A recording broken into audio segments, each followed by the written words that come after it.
간밤 뉴욕 증시는 지표 악재 하락으로 마감했습니다. 베이지북의 부정적인 코멘트와 함께 내구재 주문 역시 하락한 것으로 발표되면서 다우지수는 0.37% 떨어졌습니다. 유럽 증시 역시 미국 지표 부진의 영향으로 하락 마감했습니다. 기업들의 2분기 실적 기대감에 상승 출발했지만 글로벌 경기 회복에 대한 우려가 확산되면서 프랑스 증시만 소폭 반등하며 마감했습니다.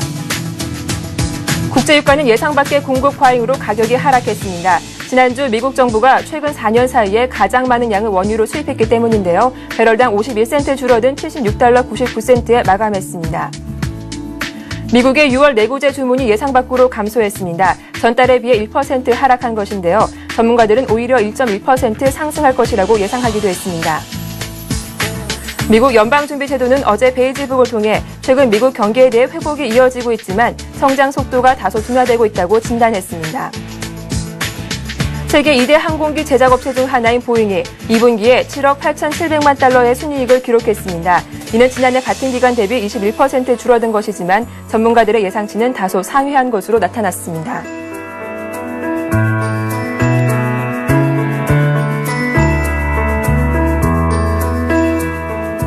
안녕하세요. 굿모닝 센증시 박미라입니다. 간밤 미 연방준비제도가 내놓은 베이지북의 시장에 관심이 집중되지 않았나 싶은데요. 경기 회복이 이어지고 있다는 점에서 연준의 입장은 확인했지만 회복의 속도가 연초에 비해 떨어진 것은 사실이다라고 지적을 했습니다. 이 내용 좀 더 자세히 살펴보면 12개 지역 가운데 2곳의 경제 상황은 정체됐고요. 또 다른 2곳은 성장세가 느려지고 있다라고 지적을 했습니다. 이렇게 베이지북의 부정적인 코멘트 이외에도 6월의 내구재 주문 역시 예상 밖으로 감소했다는 소식이 뉴욕 증시 이틀째 조정받는 데 악재로 작용한 것으로 풀이됩니다. 뉴욕 증시가 조정받는 데 이어서 오늘 우리 시장도 어떤 영향을 줄 수 있을지 잠시 후에 다뤄보도록 하고요. 먼저 자세한 마감 상황부터 정리해드리도록 하겠습니다. 동양종금증권 장형철 과장과 함께하겠습니다. 안녕하세요. 네, 안녕하십니까? 네, 먼저 어제 뉴욕 증시가 이틀째 조정을 받았는데요. 예. 지표들이 부진한 것 같은데 지표 내용 좀 더 자세히 설명해 주시죠. 예, 맞습니다. 최근 들어가지고 뉴욕 증시가 좀 강한 상승세를 많이 나타냈습니다. 일단 제일 컸던 게 실적 시즌에 또 걸맞춰가지고 또 실적들도 굉장히 좀 좋게 나오면서 그게 시장의 방향을 좀 많이 나타냈는데요. 어제 같은 경우 일단은 지표가 좀 약간 부진하게 다시 또 나타났습니다. 네. 향후에 지표가 좀 부진할 것이라고는 이전에도 다들 예상을 좀 하셨지만 어제 같은 경우 지표가 좀 이렇게 발목 잡는 그런 모습이었고요. 거기보다 좀 가장 더 컸던 게 베이지북에 대한 그 시장 그 경제 성장세가 좀 둔화될 것이라는 그 우려가 좀 많이 컸던 것 같습니다. 그런 부분이 시장이 좀 많이 잡았고요. 그다음에 어제 같은 경우는 다른 기업들의 실적 같은 경우는 좀 좋게 나왔음에도 불구하고 은행주들이 또 실적이 좀 안 좋게 나오면서 은행주들이 좀 부정적으로 나타내면서 이제 시장에서 좀 이렇게 소외되는 그런 모습 보이면서 시장이 좀 이렇게 하락하지 않았나 그렇게 보여집니다. 일단은 차트를 보시면서 한번 짚어보겠는데요. 일단 다우지수 같은 경우는 최근 들어 상승세를 계속 이어가고 있는데요. 일단 기술적으로 봤을 때는 일단 이동평균선은 모두 다 상향 지금 현재 상승으로 좀 많이 마감을 하고 있는데 일단 경기선이라고 할 수 있는 120선도 꾸준하게 지금 현재 상승을 했습니다. 최근 들어 이틀 동안에 조정 양상을 좀 보였음에도 불구하고 시장의 큰 폭의 조정은 없이 시장은 어느 정도 좀 안정을 찾아갔던 게 기술적으로 좀 특징이었는데요. 일단은 전 고점도 좀 많이 뚫어 있는 상황이라서 그 전 고점을 이렇게 영향력 있게 좀 뚫지는 못했지만 그래도 전 고점 이상은 좀 상회한 시점이고 그다음에 아직도 실적의 시즌에 대한 마감이 아직도 다 안 끝나기 때문에 시장은 아직까지는 상승 여력이 좀 충분하지 않나 그렇게 보여집니다. 네. 먼저 지표를 하나씩 자세히 살펴보도록 하겠습니다. 미국의 내구재 주문이 지난달 예상 밖으로 하락했다는 소식이 전해졌는데요. 이에 따라 제조업 주도의 회복세가 한풀 꺾인 것이 아닌가 하는 우려가 나타나고 있다고요? 네, 맞습니다. 일단 어제 발표됐던 지표 중에 가장 컸던 게 이제 내구재 주문이었는데요. 일단 내구재 주문의 특징이 뭐냐면 기업들이 이제 쉽게 말해서 그냥 어떻게 보면 그 제품을 생산하기 위해서 기본적인 베이스가 되는 그런 플랜트라든지 그런 어떻게 보면 그 내구 자산을 이렇게 주문하는 건데요. 일단 제조업 경기에 어떻게 보면 선행 지표로도 많이 이렇게 활용이 되는데 어제 내구재 주문 같은 경우에는 6월달에 시장에서는 한 1% 정도 전문가들 일단 상승할 것이라고 예상을 했는데 반면에 실제로 발표됐던 게 마이너스 1% 정도 일단 하락을 좀 나타냈는데요. 일단 예상했던 것보다 예상치가 좀 하회하면서 시장에서는 좀 약간 부정적인 그런 요소를 나타나지 않았나 그렇게 보여지는데요. 일단 가장 크게 나타나는 게 시장에서는 변동성이 가장 컸던 항공기 주문이 이제 감소를 많이 나타내면서 시장에서 좀 하락으로 좀 많이 영향을 좀 많이 잡아갔던 게 이제 시장의 특징인데요. 일단 보다 자세한 건 준비한 차트를 통해 가지고 일단 한번 나타내 보겠는데요. 그 준비한 차트 같은 경우에는 일단 내구재 주문 같은 경우에는 최근 들어가지고 꾸준하게 상승세를 좀 많이 나타내고 있으면서 고점에서 좀 약간 하락하는 그런 모습 보이고 있는데 근데 시장에서 뭐 우려할 만한 그런 모습은 보이고 있는 건 아니고 최근 들어가지고 제조업 경기 같은 경우 워낙 상승세를 좀 많이 탔기 때문에 어떻게 보면 최근 들어서 많이 고점 논란도 좀 많았습니다. 근데 그런 부분에 따라 가지고 약간 좀 쉬어가는 그런 모멘텀이 가장 많이 컸던 것 같고요.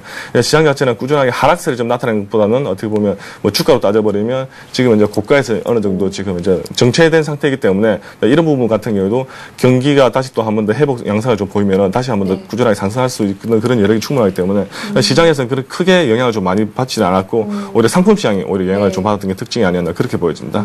내구재 주문의 예상 밖의 감소는 그렇게 큰 영향을 주지는 않았다라고 말씀을 해주셨는데요. 그렇다면 무엇보다도 이 베이지북의 내용이 시장에는 더 큰 영향을 주지 않았나 싶습니다.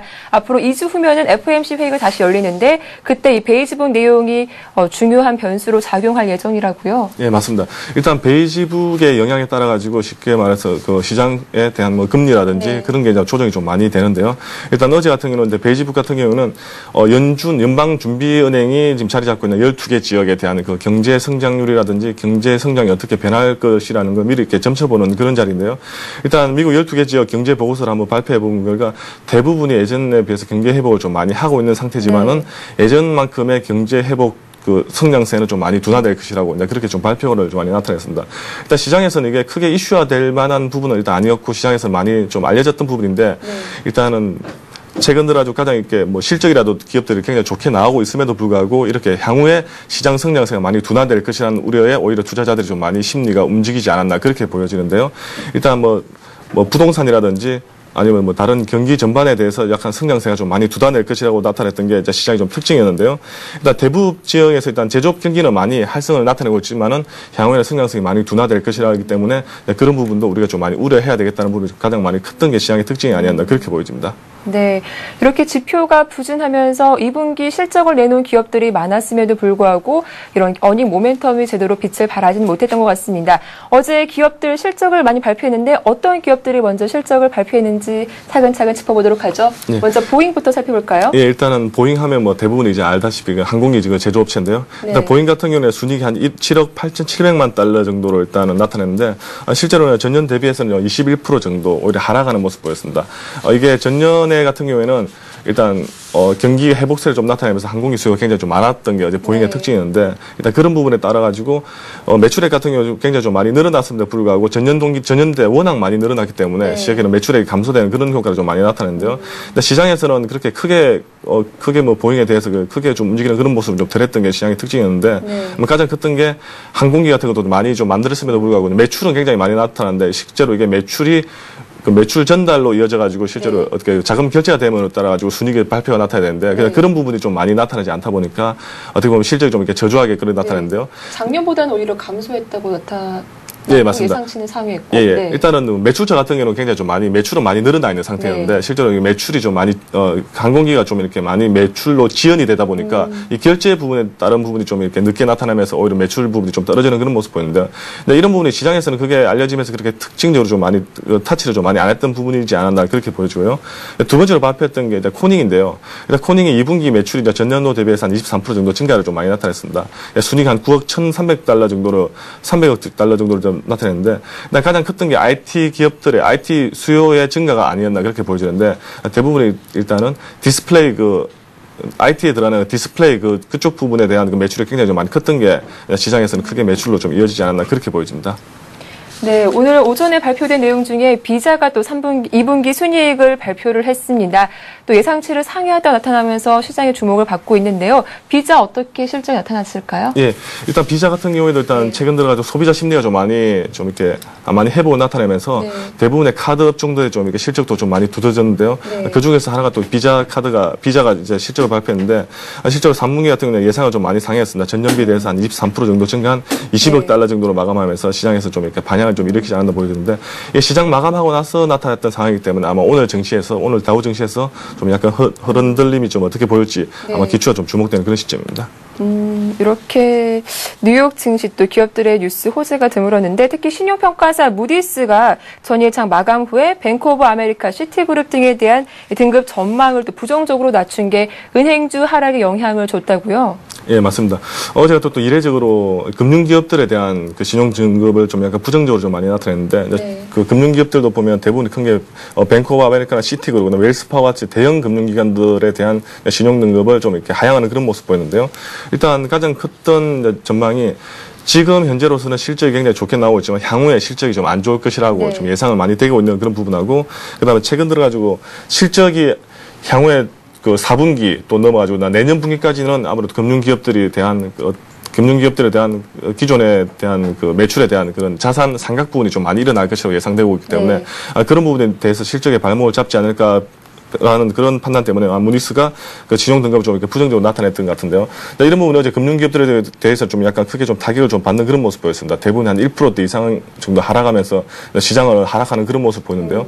이 좀 이례적으로 최근 들어서 금융기업들이 좀 살아나는 그런 모습 보이는데 이 향후 실적에 대한 그런 악화 부분이 시장에 반영되면서 오히려 신용평가사들도 덩달아가지고 신용 등급을 좀 이렇게 부정적으로 나타냈던 게 어제 시장이 좀 많이 특징이었는데 이 부분도 한번 자세히 체크하면서 한번 넘어가야 되지 않을까 보이는데요. 네. 최근 들어가지고 우리나라 특히 국내 그 코스피 증시 같은 경우 최근에는 뭐 정권주라든지 금융주가 다시 한번 회복세를 좀 많이 나타내는데 이런 부분에 좀 찬물을 끼얹는 그런 영향을 받지 않을까 그렇게 예상도 좀 되어지는 반면인데요. 일단 시장의 흐름을 한번 체크하면서 이번 부분도 네. 한번 체크해 가시는 게 좋을 것 같습니다. 그렇군요. 그러면 이렇게 또 미국의 지난주 주택융자 신청자 수가 전주에 비교해서는 또 크게 떨어졌다고요? 예, 맞습니다. 일단 그 NBA 주택융자 신청자 수가 네. 일단 4.4% 정도로 하락을 나타냈는데요. 일단 뭐 투자융자 같은 경우는 매주 발표가 되는데 이제 이 부분에 대해서는 시장 영향을 좀 이렇게 어느 정도 많이 받아가는 모습인데요. 실제로 이제 뭐 대출 비용과 급증에 따른 주택융자 리파이낸싱이 많이 감소했다는 네. 그런 부분이 나타나는데 저번에도 말씀드렸다시피 일단은 최근 들어 주택 경기가 이렇게 좀 많이 회복세가 좀 더딤에 따라 가지고 세제 혜택이 또 많이 일단 줄어들었던 그런 모습이기 때문에 일단 주택융자 부분 같은 경우는 하락세를 면치 못하는 게 좀 시장의 특징이었는데요. 일단 뭐 최근 들어 가지고 리파이낸싱 같은 경우가 그나마 이렇게 주택융자를 좀 이렇게 받쳐주는 모습이었는데 네. 뭐 지난주 같은 경우는 대출 비용이 좀 많이 급증하다 보니까 리파이낸싱 부분도 좀 감소하면서 일단 그 주택융자 신청자 수가 좀 많이 줄어드는 게 특징이 아니었나 그렇게 보여집니다. 네, 그럼 다시 한번 업종별 흐름을 한번 짚어보도록 하죠. 오늘 아까 좀 전에 말씀해 주신 것처럼 은행주가 소폭 조정을 받았다라고 말씀해 주셨는데요. 뉴욕 증시 업종별 흐름 어떻게 나타났나요? 일단 뉴욕 증시 같은 경우는 금융주는 일단은 네. 소폭 하락하는 쪽으로 마감을 했고요. 근데 기술주도 네. 기술주 같은 경우는 최근 들어가지고 굉장히 좀 이렇게 많이 상승세를 나타내면서 이제 시장에서는 어느 정도 매물대가 좀 형성되지 네. 않았나 그렇게 보여주면서 좀 이렇게 좀 기술주도 좀 하락하는 그런 모습 보였고요. 뭐 전체적으로 일단은 뭐 금융주라든지 유통주도 상승세를 좀 나타냈는데 어제 같은 경우에 시장에서는 특별하게 시장을 주도하는 그런 업종도 없었던 것 같고요. 네. 시장에서는 영향력 자체가 좀 이렇게 좀 많이 좀 더디는데 일단 지표라든지 아니면 베이지북 발표에 의해 가지고 시장이 전체적으로 약간 다운되는 그런 모습 보였지. 네. 특징적으로 뭐 나타났던 게 뭐 금융주들에 대한 하락 부분, 네. 그다음에 기술주에 대한 하락 부분 그런 부분만 좀 특징이 아니었나 그렇게 보여집니다. 상승보다는 하락된 업종에 더 집중이 됐다라고 말씀을 해주셨습니다. 자, 그렇다면 유럽 증시도 한번 살펴볼게요. 유럽에서는 2분기 실적이 괜찮게 나왔지만 그래도 미국의 지표가 부진한 영향을 받은 것으로 보이는데 6거래일 만에 하락을 했다고요? 네, 맞습니다. 일단 유럽 증시 같은 경우는 어제 그 다우지수의 영향을 좀 많이 받았던 것 같습니다. 네. 다우지수 중에서도 지표의 영향을 많이 받았는데 일단 6월 내구재 주문이 예상 밖으로 감소하면서 이제 이 부분에 따라 가지고 최근 들어 가지고 가장 경기 회복을 많이 보였던 제조업 경기에 다시 또 한번 하락세를 좀 연출하지 않을까, 이게 찬물을 끼얹지 않을까라는 영향 때문에 좀 유럽 증시도 좀 이렇게 전체적으로 좀 이렇게 혼조를 좀 많이 보였는데요. 일단 영국하고 독일 같은 경우는 0.5에서 0.9% 정도 하락을 좀 마감했고요. 그다음에 네. 프랑스 같은 경우는 0.1%포인트 정도 상승으로 마감했던 게 시장의 특징이었습니다. 네, 국제유가 움직임도 살펴보겠습니다. 국제유가가 재고가 훨씬 생각보다 많다고 나타나면서 소폭 하락을 하면서 마감했는데요. 국제유가 흐름과 또 상품 가격 흐름 좀 짚어주시죠. 예, 일단 국제유가 같은 경우는 어제 같은 경우에는 특히 유가 같은 경우는 어제 내구재 주문 감소 때문에 네. 하락 영향을 좀 많이 받아놨는데 그냥 그에 따라 가지고 주간 원유 재고 보고가 또 발표됐습니다. 네. 주간 원유 재고 보고가 석유 재고 한 703만 배럴 정도 재고가 증가함에 따라서 지금 이제 그 표에 나가는데요. 그 석유 재고가 좀 증감에 따라 가지고 오히려 그 유가 같은 경우 흐름에는 굉장히 좀 부정적으로 나타냈는데요. 일단은 그 WTI가 76.99달러 정도로 좀 마감하면서 시장의 그 재고 증가했던 여파에 대한 하락 부분이 굉장히 좀 많이 나타냈고요. 금값 같은 경우 최근 들어 가지고 좀 그 이슈가 좀 많이 되고 있는 부분인데 네. 금값 같은 경우에도 고점을 찍고 이제 향후에 계속 하락할 것이라는 그런 전망이 좀 많이 나타나면서 시장에서 좀 네. 약간 악재로 좀 많이 작용하는 모습인데요. 금값도 한 0.2% 정도 오히려 금값 같은 경우 0.2% 정도 상승하면서 온스당 한 1,160달러 정도로 마감했던 게 시장의 특징이었습니다. 그리고 달러 같은 경우에는 경기 둔화 우려에 따라 가지고 좀 하락하는 그런 모습 보이면서 달러 인덱스는 82.13으로 마감했던 게 시장의 특징이었습니다. 네, 그렇다면 어제는 주요한 경기 지표들이 많이 발표가 됐는데요. 오늘 밤에 미국에서는 또 어떤 지표들이 나타날 예정인가요? 예, 오늘은 이제 네. 또 고용 지표 중에 하나인데요. 일단 주간 실업수당 청구 건수가 발표될 예정입니다. 이전에 46만 4천 건이 발표됐는데 일단 이번 네. 예상치는 46만 건 정도로 발표가 예상되면서 좀 시장에서 좀 긍정적인 모습 보이는데요. 이보다는 금요일에 발표될 GDP라든지 그런 부분이 GDP라든지 아니면 우리 고용 비용 그다음에 네. 시카고 PMI 지수 같은 게 시장에 더 큰 영향을 미치지 않을까 그렇게 보여지고요. 네. 그다음에 오늘 밤 기업들 그 발표될 실적 기업들도요.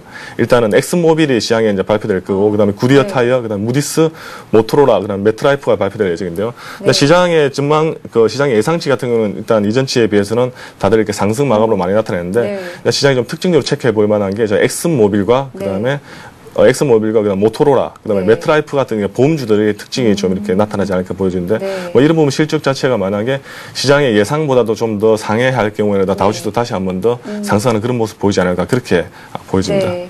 오늘 밤 발표되는 엑슨모빌과 또 메트라이프 이러한 에너지주와 보험주 흐름이 또 오늘 시장에 어떤 영향을 줄 수 있을지도 한번 지켜봐야겠습니다. 지금까지 동양종금증권 장혈철 과장과 함께했습니다. 오늘 말씀 고맙습니다. 네, 감사합니다.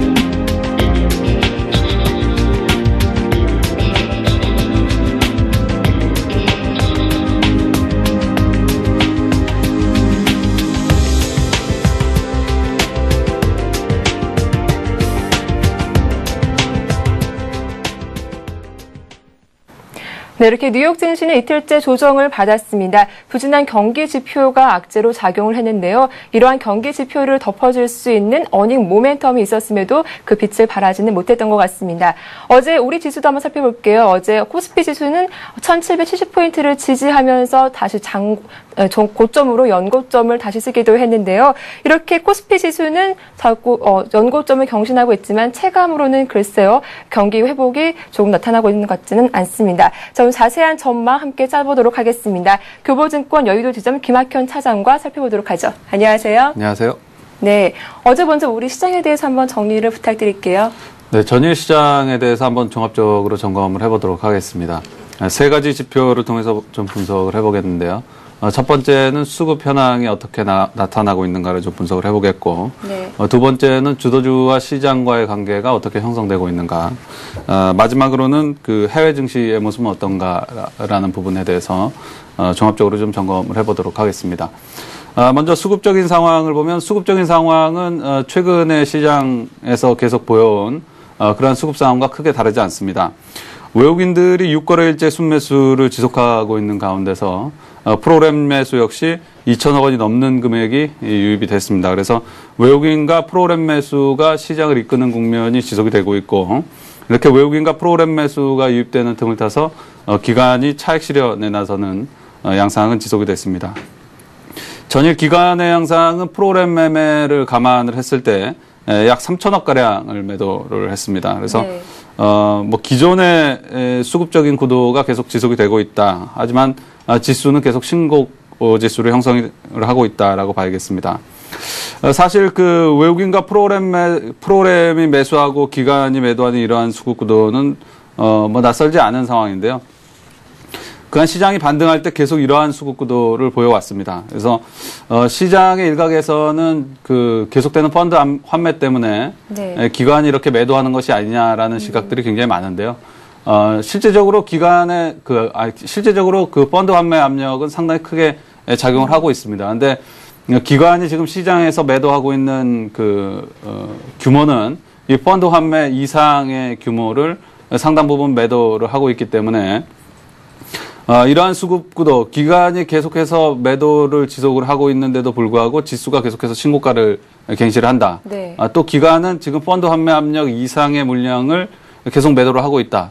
이러한 부분들을 종합적으로 감안을 해볼 때 시장이 만약에 해외 증시 둔화에 의해서 급락한다면 오히려 기관은 매수하는 양상을 보이면서 네. 수급적인 선순환 구도를 형성할 가능성이 상당히 높은 상태다. 그래서 펀드 환매 압력에 따른 기관의 계속된 네. 매도는 시장의 위치와 종합적인 상황을 고려해 봤을 때 큰 우려 사항은 아니다라고 판단하고 있는 거죠. 그래서 네. 오히려 수급적으로는 선순환 구도가 지속되고 있는 상당히 긍정적인 국면이다라고 판단해 볼 수 있겠습니다. 다음으로 주도주의 모습도 한번 살펴보도록 하겠습니다. 지수가 최근 계속해서 그 20개월 신고 지수를 갱신해 나가고 있음에도 불구하고, 자동차의 대표주인 기아차나 IT의 대표주라고 불러왔던 삼성전기 같은 종목은 네. 부진의 늪에서 벗어나지 못하고 있습니다. 시장의 신고 지수를 갱신해 나가고 있는데 최근에 그 삼성전기나 기아차의 단기 수익률을 보면 한 10%가량 하락했죠. 네. 그래서 대신에 이 지수의 그 신고 지수를 담보해내는 역할을 사실상 조선이라든가 철강 그리고 증권 이러한 부분들이 좀 담당을 해왔는데 네. 최근에는 이러한 그 업종군의 종목들마저 약간 부진한 모습을 보이고 있습니다. 그래서 최근에 한 2, 3일 정도 조정을 보이고 있는데 그래도 지수는 계속해서 신고 지수를 네. 갱신해 나간단 말이죠. 이러한 부분들을 시가총액이 큰 금융지주나 삼성전자나 현대차 같은 시가총액이 큰 종목들이 지금 시장에서 반등을 담보해내고 있기 때문입니다. 네. 그래서 전일도 금융지주사들의 경우에는 2% 전후로 반등하는 모습이었고, 네. 이 증권주 역시 2% 전후로 강세를 보였습니다. 그래서 업종상으로 본다면 네. 그 순환매가 지속이 되고 있다라고 봐야 되겠는데 사실상 그 증시 역사적으로 볼 때도 이 주도주가 부진한 가운데 네. 시장이 한 2, 3개월간 강세를 보인 경우는 있었습니다. 근데 그 이상의 기간을 두고 네. 계속해서 주도주가 부진한 가운데서 시장이 강세를 보이는 경우는 별로 없었기 때문에 주도주의 시장 예시 기능을 감안을 한다면 시장 전망은 그다지 밝지 못한 상태에 있다라고 볼 수 있습니다. 아무래도 주도주가 좀 부진하기 때문에 시장 전망은 그렇게 밝지 않다라고 말씀을 해주셨는데요. 이렇게 주도주가 부진하고 오히려 다른 종목들로 순환매가 돌고 있는 이런 상황에서는 투자 전략을 어떻게 세워보면 좋을까요? 네, 시장에 지금 실제적으로 대응하기가 네. 상당히 까다로운 국면이다라고 볼 수 있겠는데요. 네. 먼저 보수적인 투자자라면 현금 비중을 좀 확대한 상태에서 네. 추가적인 주도주의 급락이 만약에 진행이 된다면 이를 분할 매수의 시점으로 활용하실 것을 좀 권유해 드리도록 하겠습니다. 반면에 이 공격적인 투자자라고 한다면 주도주가 계속해서 부진한 모습을 보일 가능성은 높지 않고 지금 주도주의 부진이 시작된 것이 거의 6월 4일부터라고 봐야겠는데요. 이때가 이제 1,500포인트 근처까지 시장이 내려간 이후에 1차 기술적 반등이 나온 때입니다. 이때 이제 기아차가 신고가를 갱신할 때인데 이때부터 이제 주도주인 기아차나 삼성전기 같은 종목이 시장 대비해서 부진한 모습을 보이기 시작했죠. 그래서 이러한 종목들에 대해서 이 공격적인 투자자들은 향후에 주도주와 시장과의 디커플링이 해소될 것을 기대를 하면서 1차 매수에 나서야 될 시점이다라고 판단을 하고 있고 또 단기적으로 매매가 형성되고 있는 쪽이 앞서 이제 금융지주 쪽이라고 말씀을 드렸는데 이 단기적으로 매매가 형성되고 있는 금융지주 쪽으로 좀 붙는 것이 좀 맞다고 판단을 하고 있습니다. 그래서 마지막으로는 시장 반등에 후행하는 그 특성을 가진 업종이 있습니다. 그 업종이 이제 네. 지주회사 쪽들인데요. 이 지주회사 관련주들은 네. 자회사들의 그 모멘텀을 기반으로 해서 성장을 해 나가기 때문에 네. 그래서 시장의 반등에 좀 후행하는 특성을 가지고 있습니다. 최근에 이제 LG라든가 뭐 CJ 뭐 여러 지주회사들이 단기적으로 많이 올랐는데 이러한 건 역시 주도주가 부진한 틈을 타서 네. 그 자회사들의 이익 성장에 대해서 후행적으로 주가에 반응하는 그러한 특성이 그대로 나타나고 있다라고 봐야겠습니다. 그래서 공격적인 투자자라면 주도주에 대한 1차 매수 혹은 단기적으로 매기가 형성되고 있는 금융 지주 네. 마지막으로는 시장 반등을 후행적으로 반영하는 특성을 지닌 지주회사 뭐 이런 쪽들로 해서 관심을 갖는 것이 좋지 않을까라고 판단하고 있습니다. 네, 이렇게 좀 지주회사에 대해서 자세히 살펴보기 이전에 한번 해외 증시도 궁금한데요. 해외 증시가 현재 우리 국내 시장에는 어떤 영향을 미치고 있는지 살펴볼까요? 예, 해외 증시가 국내 증시의 네. 신고 지수를 계속해서 좀 담보해내는 가장 그 긍정적인 역할을 해 나가고 있습니다. 수급적으로 또 외국인들의 매수를 계속 이끌어오는 양상들을 또 해외 증시가 제공을 하고 있는데 이 해외 증시는 사실상 그 전반적으로는 상당히 둔화된 상태입니다. 네. 다우 지수 같은 경우도 주봉상 상승 추세는 이미 꺾인 상태에서 최근에 크게 반등을 했는데 이 큰 폭의 반등 역시 기술적 반등 국면으로 이해를 할 수 있습니다. 이것은 뭐 다우 지수뿐만이 아니라 일본의 니케이 지수나 중국의 상해 A 증시 역시 마찬가지의 모습을 보이고 있는데요. 네. 이것은 뭐 좀 더 큰 그림이라고 볼 수 있고, 단기적으로 약 5일에서 15일 정도의 해외 증시 움직임과 국내 증시 움직임을 비교 분석해 본다면 해외 증시가 약 4%에서 8%, 다우는 한 4%, 그리고 상해 A 증시 같은 경우는 8%가량 이렇게 반등해 있을 때 국내 증시는 채 2%도 반등하지 못했습니다. 예. 그래서 국내 지수 자체만을 놓고 본다면 신고 지수가 지속적으로 갱신되는 아주 긍정적인 국면이 지속이 되고 있다라고 봐야겠지만 이 해외 증시와의 비교 분석을 통해서 상관관계를 통해서 분석을 해본다면 해외 증시 대비해서 상대적인 약세, 즉 언더퍼폼이 진행되고 있는 그다지 우호적이지는 못한 국면이다라고 보고 있는 거죠. 그래서 네. 만약에 전자의 비중을 둔다면 뭐 공격적인 대응 전략을 가져가야겠고 후자, 즉 해외 증시 대비해서 부진한 모습에 좀 더 포인트를 두는 투자자라면 보수적인 대응 전략을 갖는 것이 맞다라고 보고 있는 거죠. 네, 해외 증시에 비교해 봤을 때는 언더퍼폼 하고 있는 만큼 공격적인 투자자라든지 이런 보수적 투자자라면 다시 투자 전략을 새로 짜보는 것도 좋을 것 같습니다. 앞서 말씀해 주셨듯이 주도주가 부진한 상황에서는 지주회사라든지 금융주가 좀 더 강세를 보인다라고 말씀을 해주셨는데요. 그럼 오늘 장에서 눈여겨볼 만한 종목이 있다면 어떤 종목이 있을까요? 네, 오늘 장에서 그 앞서 말씀드린 것과 같이 이제 지주회사 관련주 중에 한 종목을 가져왔는데요. 지주회사 LG입니다. 그 최근에 LG나 CJ와 같은 지주회사 관련주들이 큰 폭의 반등을 했는데 최근에 2, 3일 정도 단기적인 주가 급등에 따른 단기적인 조정 국면을 맞고 있습니다. 그래서 특히 LG 같은 경우는 13거래일 만에 어쨌든 5일 이동평균선이 붕괴되는 모습까지 지금 나타나고 있고 그래서 추가적인 조정이 진행된다면 오히려 이런 조정을 기회로 삼아서 좋은 매수 기회가 제공되는 것이 아닐까 판단하면서 LG에 대해서 알아보겠는데요. LG는 여러분들이 모두 아시는 바와 같이 LG전자, LG화학 등을 거느린 지주회사입니다. 네. 최근에 그 상장 계열사들의 시가총액이 2008년 고점권역, 즉 8만 원에 있을 때보다 크게 증가했음에도 불구하고 LG의 주가는 여전히 8만 원 아래에서 형성되고 있는 상황입니다. 다음으로는 비상장 자회사들의 가치 증대 측면을 좀 들 수 있는데요.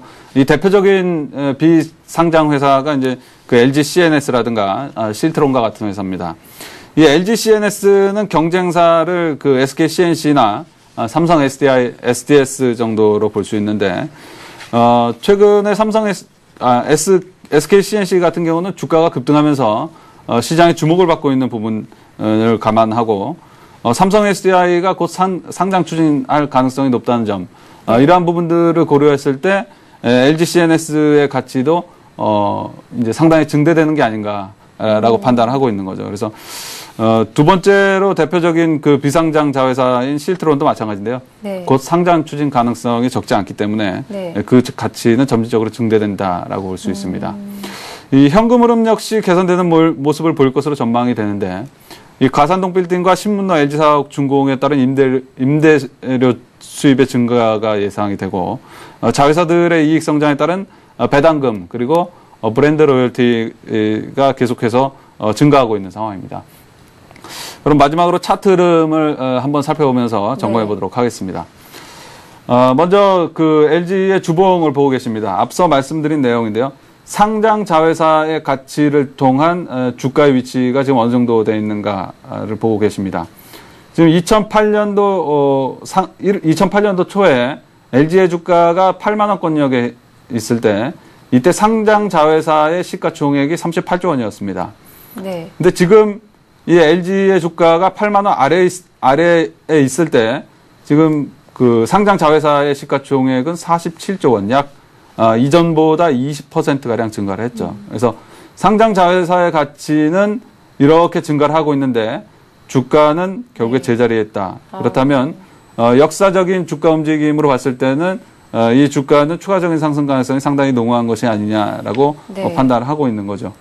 그래서 일봉상으로도 점검을 해보면 단기적으로 주도주가 부진한 틈을 타서 주가가 이렇게 큰 폭의 반등을 했는데요. 네. 지금 한 3거래일째 아주 짧게 보도록 하겠습니다. 한 3거래일째 지금 주춤하고 있죠. 그래서 단기 급등에 따른 조정 부담감이 좀 작용을 하고 있고 차익 실현 물량 압박이 좀 작용을 하고 있는 것으로 보이는데 거래량은 급격하게 감소를 하고 있습니다. 매수한 투자자들이 이탈하지 않는 그런 모습들이 나타나고 있습니다. 그래서 지지가는 이제 그 74,000원 부근으로 설정을 하면서 매수가는 77,500원. 그래서 단기 목표가는 역사적인 고점권역이죠. 9만 원권역까지 1차적으로 좀 보도록 하겠습니다. 네, 이렇게 해서 지주회사 LG에 대한 차트 흐름까지 짚어봤습니다. 지금까지 교보증권 여의도 지점 김학현 차장과 함께 오늘의 전략 살아봤습니다. 고맙습니다. 감사합니다.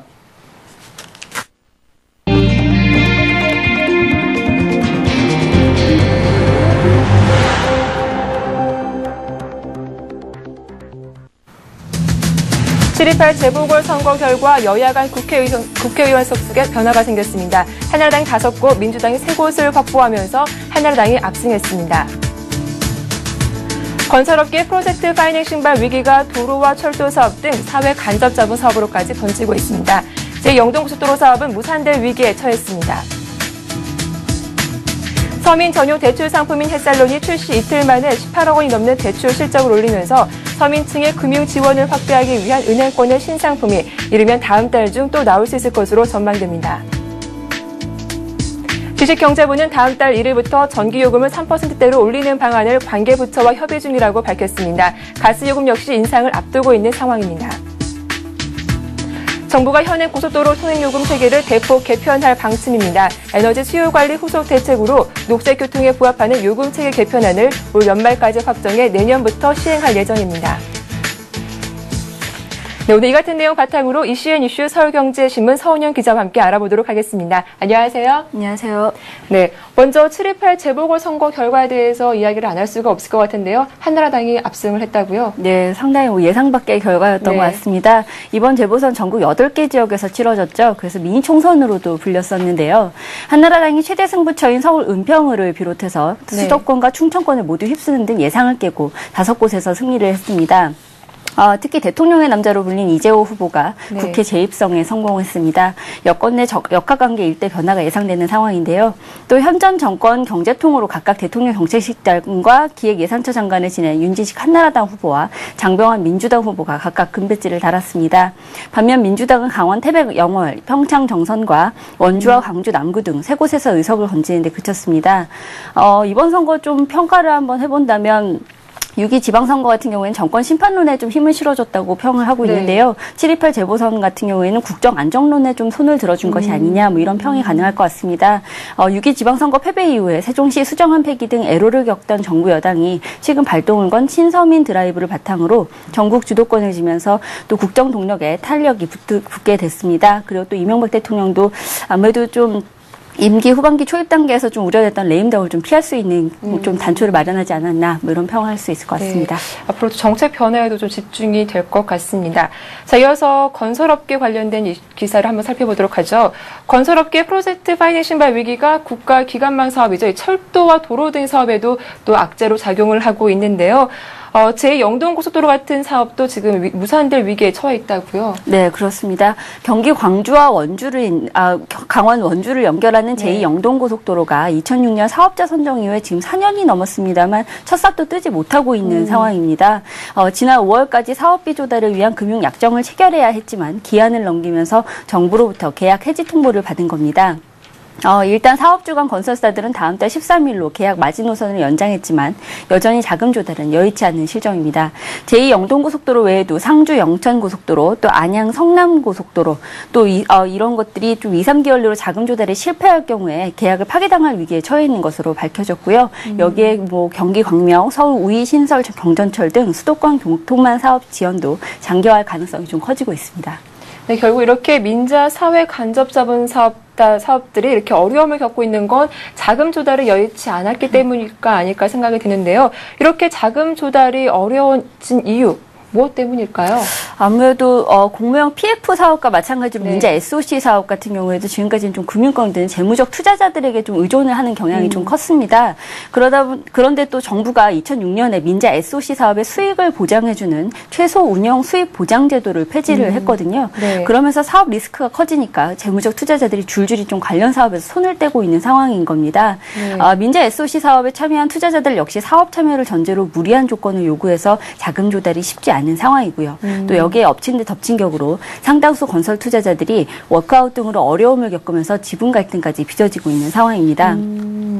물론 자금 조달이 좀 관건이긴 합니다. 그런데 올해 초 보면요, 평택하고 시흥 고속도로 같은 경우에는 최소 운영 수익 보장제가 없었음에도 불구하고 건설사하고 금융사가 잘 양보를 해서 금융 약정이 체결된 걸로 알고 있는데 뭐 그렇게 불가능한 얘기도 아닐 것 같습니다. 금융 조달 방법, 또 다른 방법이 없을까요?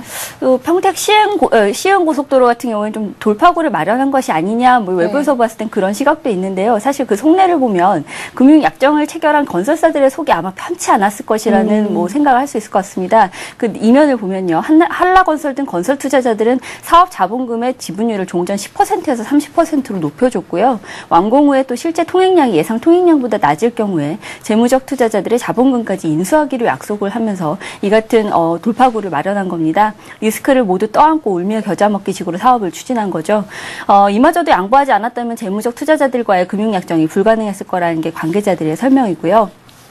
현재 정부에서 11개 민자 고속도로 사업이 추진되고 있지만 이 사업을 펼치고 있는 대부분의 건설사들이 자금 조달 자체가 불가능한 데다가 또 조달 조건도 워낙 까다로워서 사업을 추진할 수도 없고 또 포기할 수도 없는 극한의 상황입니다.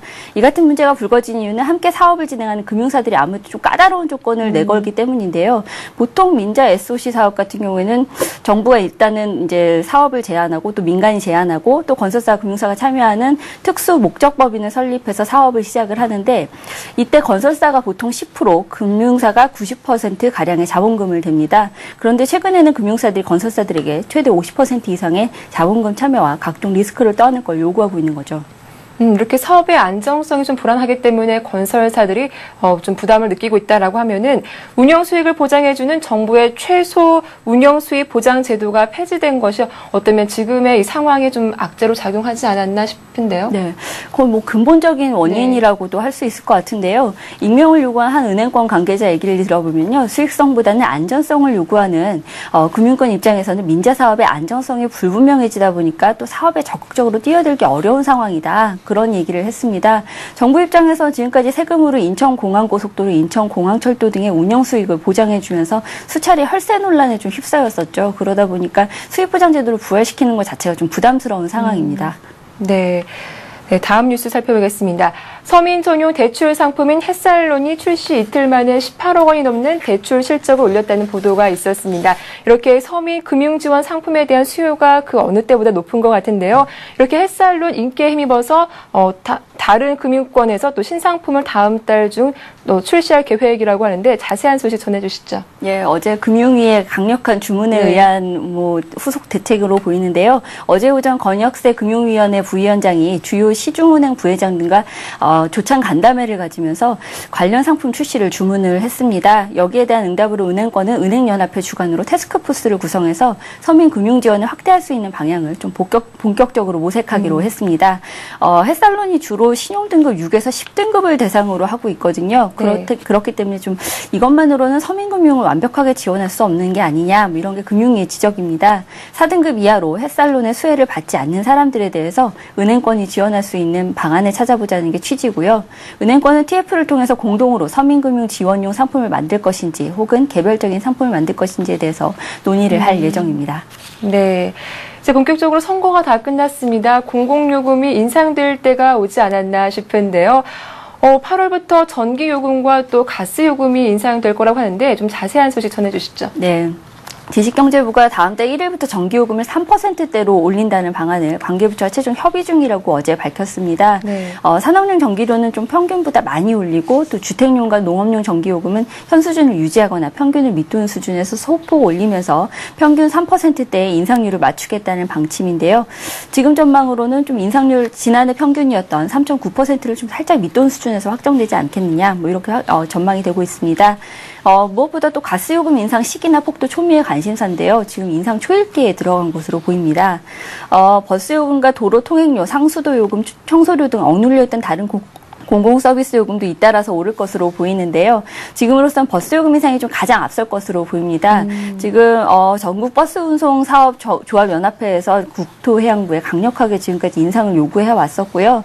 또 지방선거가 끝난 후에 일부 지방자치단체들이 이미 정화조 청소료나 버스 택시 요금 등 각종 공공요금을 줄줄이 올렸죠. 지금 재보궐선거가 끝난 이후에도 역시 아직 올리지 않은 곳들에서도 좀 인상이 이어질 것으로 전망됩니다.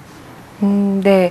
지금 고속도로 통행요금을 보면요, 차량 규모에 따라서 차등별로 통행요금이 부과되고 있는데, 이 정부가 현행 고속도로 통행요금 체계를 대폭 개편한다고 합니다.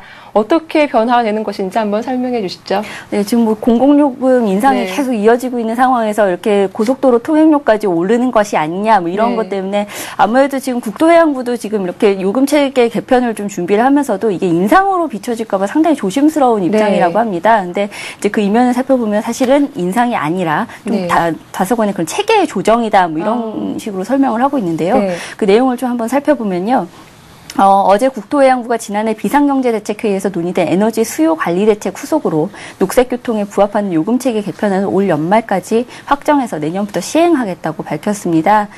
지금까지는 좀 차량 규모에 따라서 요금이 차등 적용이 됐지만 개편안에는 탄소 배출량 감소를 위해서 통행 차량의 수를 줄이는 데 초점이 맞춰질 전망입니다. 그래서 좀 나홀로 차량이라든지 단거리를 이동하는데 그냥 고속도로를 이용하는 차량이라든지 이런 부분들이 좀 요금이 인상이 될 것으로 예상이 되는데요. 지금은 좀 이에 초점을 맞춰서 개편 방안을 연구 중이고요. 오는 10월 중 결과가 나올 것으로 알려졌습니다.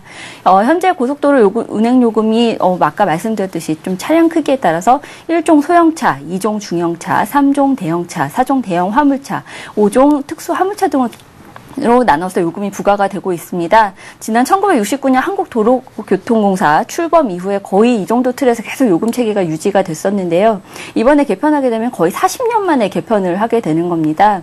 목표는 통행량을 줄이고 고속도로 주행 속도를 적정 속도로 유지하는 건데요. 그렇게 되면 정속 주행을 하게 된다면 탄소 배출량도 자연히 줄어들게 되겠죠. 국토부는 일단 승용차의 통행료를 올리고 버스, 트럭, 택시 등 영업용 자동차 요금은 낮춘다는 방침입니다. 그리고 또 나홀로 차량 운전자들은 대중교통으로 전환할 수 있도록 요금 체계를 강화하는 방안도 포함될 것으로 보입니다. 그리고 또 서울이나 수도권에서 좀 짧은 거리 고속도로를 이용해서 이동하는 경우에도 좀 요금이 인상될 전망이고요. 이 밖에 평일과 주말 요금에 차등을 두는 방안과 서울 외곽 순환고속도로의 지정 무료 구간에 혼잡 통행료를 부과하는 방안도 검토되고 있습니다. 네, 그렇군요. 네, 이어서 다음 마지막 기사 한번 살펴보겠습니다. 요즘 트위터에 대한 인기가 정말 하늘로 치솟고 있는데요. 굳이 설명을 드리지 않아도 알 수 있을 것 같습니다. 이렇게 트위터 인기가 점점 높아지면서 이와 관련된 서적들도 덩달아 잘 팔리고 있다고요? 네, 사실 뭐 대표적인 디지털 미디어인데 네. 이제 책으로 사실 이제 이 트위터를 공부한다는 사실이 좀 사실 좀 재미있는 현상인 것 같기도 네. 합니다. 그리고 그 이면을 보자니 이제 이런 책 출판이 계속 이어지고 있고 또 이런 책에 대한 관심이 높아지고 있는 게 좀 아무래도 아날로그 문화에 좀 가까운 30, 40대들이 좀 트위터에 관심을 가지면서 나타나는 네. 현상이 아니냐 뭐 이런 분석이 나오고 있는데요. 아까 하셨다시피 그 영풍문고나 북스리브로 같은 경우에 이런 뭐 서점 대형 서점들에서도 계속 30, 40대 독자들의 이제 뭐 트위터 관련 서적에 대한 관심이 계속 높아지고 있고요. 그리고 또 이제 그 연령대를 대상으로 한 책들 네. 출간도 계속 이어지고 있습니다. 그 수치를 한번 살펴보니까요. 영풍문고나 뭐 북스리브로 같은 경우에 하루 평균 10명 내외 사람들이 트위터 사용법에 관련된 책을 찾고 있는데 이 중에 대부분이 30, 40대라고 하고요. 또 종로점 같은 경우 영풍문고 종로점 같은 경우 매주 200명 정도가 트위터 관련 서적을 찾고 있다고 합니다. 웹사이트 랭키닷컴은 지난 5월 국내 트위터 방문자 수가 지난해 5월보다 19배 이상 증가했다고 밝혔는데요.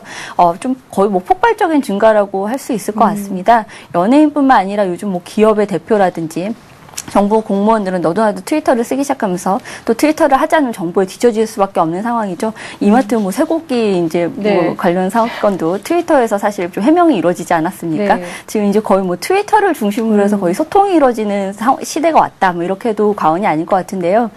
공직자들이나 연예인들부터 일반인들까지 좀 트위터에 익숙하지 않아서 스트레스를 받는 경우도 많다 보니까 또 역시 책 출간이 네. 이어지고 있고 그에 대한 수요도 계속 뒷받침이 되고 있는 것으로 분석됩니다. 네, 이렇게 오늘의 이슈앤이슈 서울경제신문 보도제작본부 서은영 기자와 함께 알아봤습니다. 고맙습니다. 고맙습니다. 네, 간밤 뉴욕 증시는 부정적인 베이지북의 코멘트로 소폭 조정받으면서 마감을 했습니다.